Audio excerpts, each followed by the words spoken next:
bring them sounds at one time. I'm up early in the morning, to get the skrilla. Blue face pillar, the blade dealer.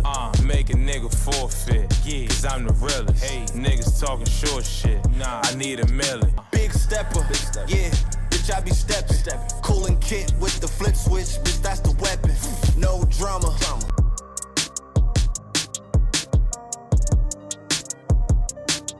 Welcome to New York Giants Full Access. This legend bring them sounds at one time. I'm hard, and we got you. And that's it, man. Go purchase Big Pat Sports Talk merch and support the family, man. And welcome to Big Pat Sports Talk. Thank you for your support.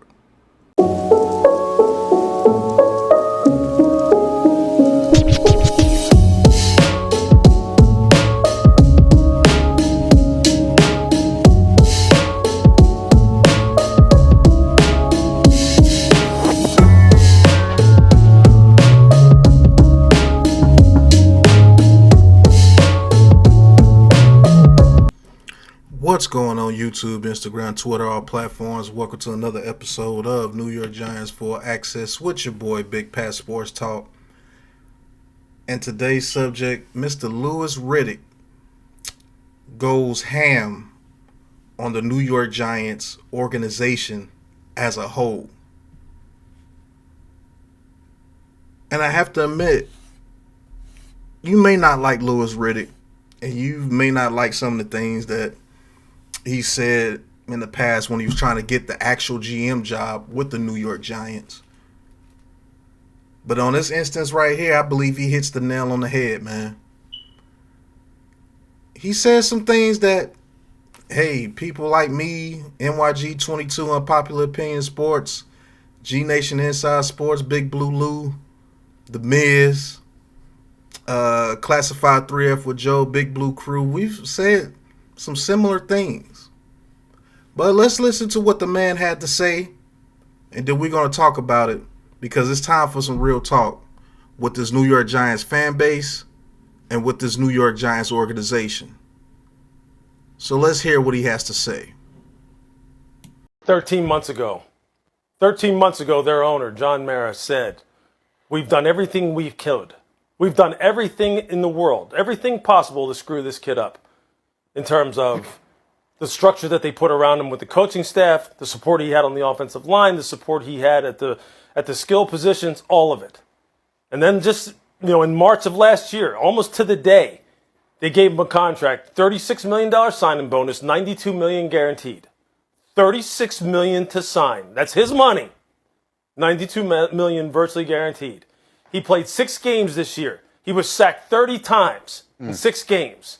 Their pass block win rate's in the bottom quarter of the NFL. Andrew Thomas missed time this year. John Michael Schmitz, their center that they drafted out of Minnesota, missed time. Evan Neal is still a work in progress at right tackle, the draft pick out of Alabama. Darren Waller, who they signed from the Raiders, who they got from the Raiders, is a guy who didn't pan out for them in the way that they hoped.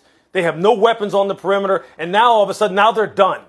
Now we're done after 6 games of playing last year. He has a neck injury. After 6 games, and the owner making the comments less than a year ago, or just over a year ago, that they have done everything they could to screw this kid up. Now they're done with him, and now they have buyer's remorse, and now they may be in the market for another quarterback. On top of the fact that now Brian Daboll has gone from being a coach of the year to having turmoil throughout his staff, people leaving, people wanting to leave, and now maybe, the speculation now is about whether or not he's coaching for his job. Isn't that amazing? How stuff can turn on its head. And you wonder why the Giants have not been able to make some headway right now in the East and be true contenders. Because when you have this kind of thing that is happening within 1 calendar year, there's no way you can make headway. There's just no way. And I just think it's unfortunate. Look, I've never been a big supporter of Daniel Jones. I've always had my issues. But when you have this kind of flip-flopping and this kind of 180 turns away from people and these kind of structural deficiencies, no wonder you can't make up any ground. No wonder. So you heard what Mr. Louis Riddick said of the ESPN Get Up. Shout out to those guys. I actually like that show. And you heard what he had to say about the New York Giants as a whole. Our organization that's in turmoil right now as far as organizing, as far as having a plan, as far as having a foundation, as far as keeping talent and getting talent. And we're just unorganized as a whole. And this is what really gets on my nerves with this Giants fan base. Oh, get rid of Daniel Jones. Get rid of Daniel Jones. Get rid of Daniel Jones. We need a quarterback. We need elite. We need elite. We need a playmaker. We need this. We need that.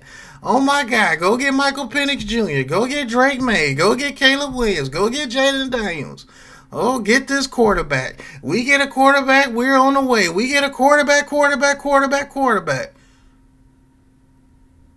You do understand that this organization's problems is way more than just the damn quarterback. We have no foundation, people. And this is not me saying we don't have to get a quarterback. And I know what you guys say. Oh, you just love Daniel Jones. You're a Daniel Jones lover. It's been 6 years. This ain't got nothing to do with Daniel Jones. If they get another quarterback, great. I'll be cheering for the new quarterback. I was cheering for Tyrod Taylor. I was cheering for Tommy DeVito. It doesn't matter who the quarterback is. If you have no structure, if you have no foundation, 99.9% of the time, your quarterback is never going to be what he could be. He's never going to be able to develop correctly. You're going to have people like Saquon Barkley where you can see his talent, but he can't go to the next level because he has nothing in front of him blocking. You never see the talent of your receivers because they don't even get enough time to run into their routes. And when they do get enough time, the quarterback's been beat up so much, his time clock is so fast that he may not see some of the guys out there. And it's not just Daniel Jones, that's any quarterback that you put out there in a situation like that. Let's talk about the organizational problems that's happened. Dave Gettleman as a GM, his years here. Bringing in a Kenny Galladay, hurt, hip injured. Bringing in, what was the tight end? Rudolph. He was already injured. Bringing in Adoree Jackson and Blake Martinez and the other cornerback that's going to the Eagles are getting destroyed now. Those guys only panning out for maybe 1 year or 2. Let's talk about draft pick after draft pick after draft pick after draft pick not panning out. Lorenzo Carter, O'Shane Ximines, Kadarius Toney. You could put Ojulari on that list. Baker.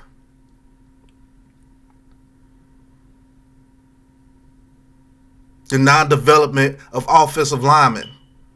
Every offensive lineman we draft is not going to pan out. We only have 1 out of like the 10 we've drafted.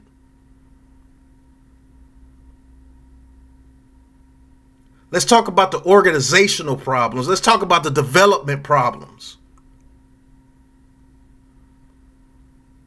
Let's talk about the mishaps in salary cap, giving these guys these contracts and they don't deserve them.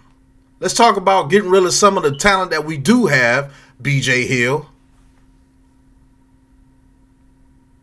And they go elsewhere and shine because we couldn't develop while they were here. But we'll trade BJ Hill for the center that we got back in return, which is what was absolutely awful. Let's talk about Evan Neal not being able to develop. In his year 3, we don't know what's going on. Are you going to do the same thing to John Michael Schmitz? Let's talk about Azudu not being able to be healthy and develop. McKeithen not being able to be healthy and develop. Darren Waller. Was he even focused last year? Let's talk about injury after injury after injury after injury after injury after injury. Aaron Robinson, where is he at?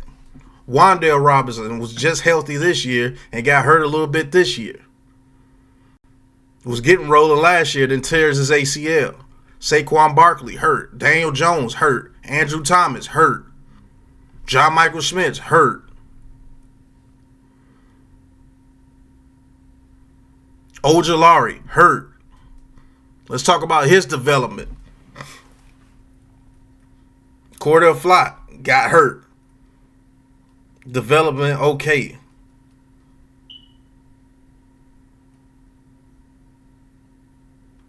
See, you're so focused on one position that you're not focused on the things that you need to be focused on. This shit is organizational. It's not just the quarterback. You heard them. They done everything in their power to screw Daniel Jones up. Is it time to move on? More than likely, yes. He has this year to prove it. If he can't prove it, he's gone. But that's the least of my worries because, one, we never gave him a good number one receiver. Two, he's never had an offensive line ranked better than 28th. And when he did have that 28th ranked line, he went to the playoffs and won a playoff game. But hey, you want to take that away from him? Oh, he beat the Vikings. Same quarterbacks that you cheer for play the Vikings and put up stats. They're the greatest. But he has better stats against that same Vikings team, and he's nothing. Never develop a very good running game for him. He's ran about 4 or 5 different systems since he's been here. Those Joe Judge years destroyed everybody.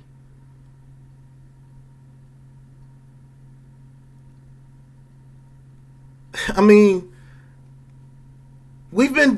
our offensive line, let's talk about our offensive line has been bad for over a decade. Over a decade. And we've drafted centers, right guards, right tackles, Eric Flowers. It brought in Nate Solder. That was a bad move. Matt Pert.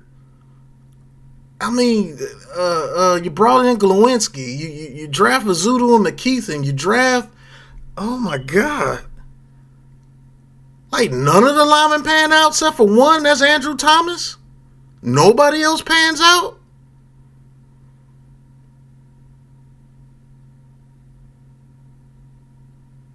That's the issues you need to be worried about. Instead of just trying to change the damn quarterback. We need to find a way to get these guys developed.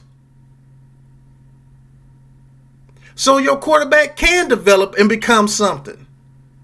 You'll never know what your quarterback is. That's like trying to bring new stuff into a dirty house and expect that stuff to look good in that dirty house. It's going to look just like the last stuff that you had in there because your house ain't clean. And in this situation, the house is the offensive line. Not only has it not been good, it's been the worst.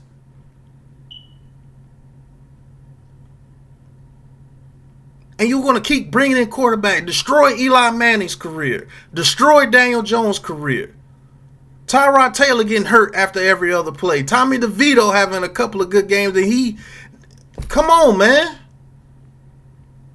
Jake Fromm, Mike Glennon. It don't matter who the quarterback is. Because your house ain't straight.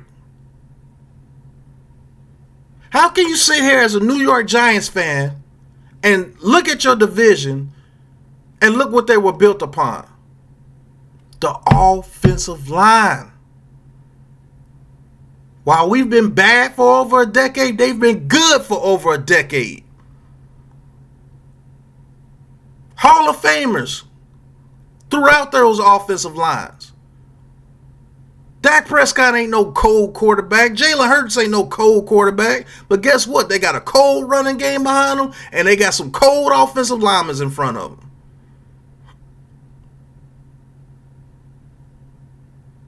And you can bring in other guys because your house is in order.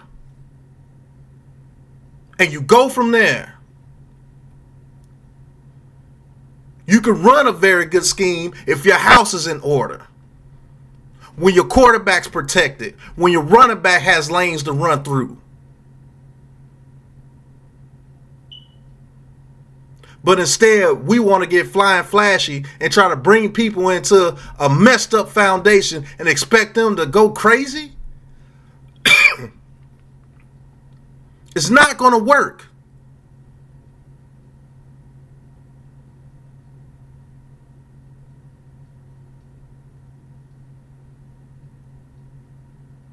I'm glad Riddick said what he said because it needed to be said.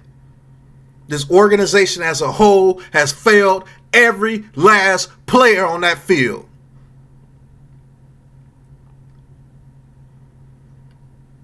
You haven't put the right players together. You haven't given your quarterback what he needs to succeed. You haven't put a foundation in front of him or Barkley. They've all been done wrong.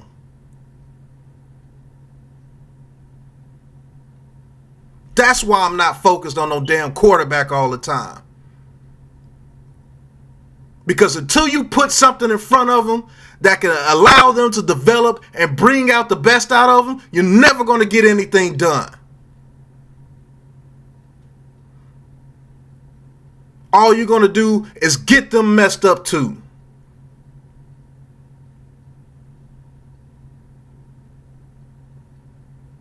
And it's time we start focusing on that.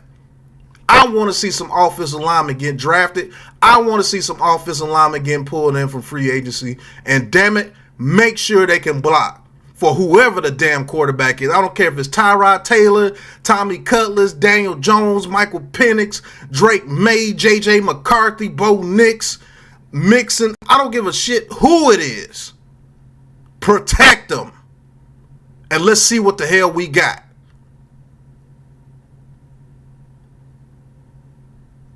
Instead of trying to bring shiny new toys in a messed up house.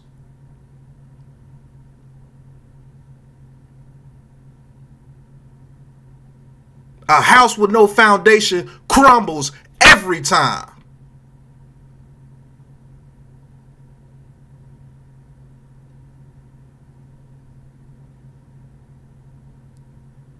And until you fans learn that, you're going to continue to want quarterback after quarterback after quarterback after quarterback. And guess what? Your foundation is going to get them killed every single time. I don't care who he is. But that's all I got to say about that, man. Shout out to Riddick. I don't always agree with what he says, but what he said right there was right on. John Mara, get this stuff fixed, man. And that's it for the episode today, man. Thank you guys for watching. Hit that like button, hit that subscribe button, hit that big blue join button. And talk your talk with Big Pat Sports Talk and represent the Big Blue crew. And until the next episode, man, you know what it is, man. Get the offensive line fixed, man, or you're never going to be good again. Hell, you're going to be in a division with the Eagles and the Cowboys and not notice that the offensive line, that the trenches is the most important thing. Man, let me get out of here, man. Peace. Let's shine! Let's shine, fellas! Hey, man, it's time to week, bro. We done put in work all year, bro. Let's go get this night, man. Great energy, great intensity. 2, 2, 3. 1, 2, 3. The pressure. Throws it right to Barkley. Makes the catch. Starts to the pylon. And he's in for the touchdown. Throws it right. Intercepted by a pancake. He just floated it, and a pancake gets the pick. Great touch. Powell back to throw. Gets sacked for a 35th time. He can't stop you, right? He's under pressure. Sacked back at the 24-yard line. Kayvon Thibodeau closes it out. Hey, y'all know how NFL game is. I know I need you guys. It's what I need. Welcome to New York Giants Full Access.